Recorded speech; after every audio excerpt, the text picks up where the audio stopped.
शिवम और रंजना की शादी को 2 साल ही हुए थे। दोनों एक दूसरे से बहुत प्रेम करते थे, लेकिन रंजना की तबीयत अक्सर बिगड़ती रहती थी। गांव में डॉक्टर ने इसे मामूली बुखार बताया, पर रंजना को हर रात अजीब सपने आते। कोई काला साया उसे बुलाता था।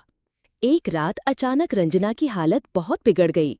उसने शिवम का हाथ पकड़कर कहा, अगर मुझे कुछ हो जाए तो मेरी आखिरी इच्छा है कि तुम इस घर को कभी मत छोड़ना, मैं यहीं रहूंगी। शिवम ने उसे गले लगाया, पर कुछ ही घंटों बाद रंजना ने दम तोड़ दिया। रंजना की मौत के बाद शिवम पूरी तरह टूट गया, लेकिन उसने उसकी आखिरी बात याद रखते हुए घर नहीं छोड़ा। कुछ हफ्तों बाद अजीब घटनाएं होने लगीं।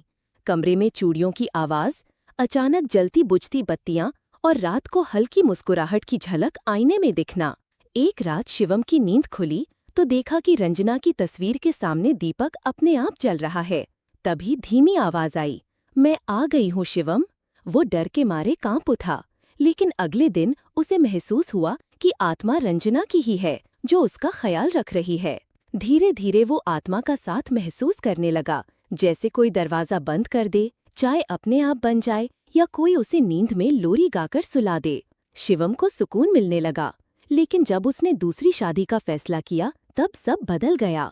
शादी की रात दुल्हन चिल्लाते हुए कमरे से बाहर भागी, इस घर में कोई औरत है, उसकी आंखें जल रही थीं। रंजना की आत्मा अब गुस्से में थी, उसके प्रेम में बंटवारा नहीं चाहती थी। अगले दिन शिवम की हालत बिगड़ने लगी। वो बड़बड़ाने लगा, रंजना मुझे माफ कर दो। लेकिन अब देर हो चुकी थी। आत्मा ने घर को अपना बना लिया था। दुल्हन ने शादी तोड़ दी और शिवम अकेला उस घर में रह गया, एक पागल जो हर रात अपनी मृत पत्नी से बातें करता है। अब भी वो घर बंद है।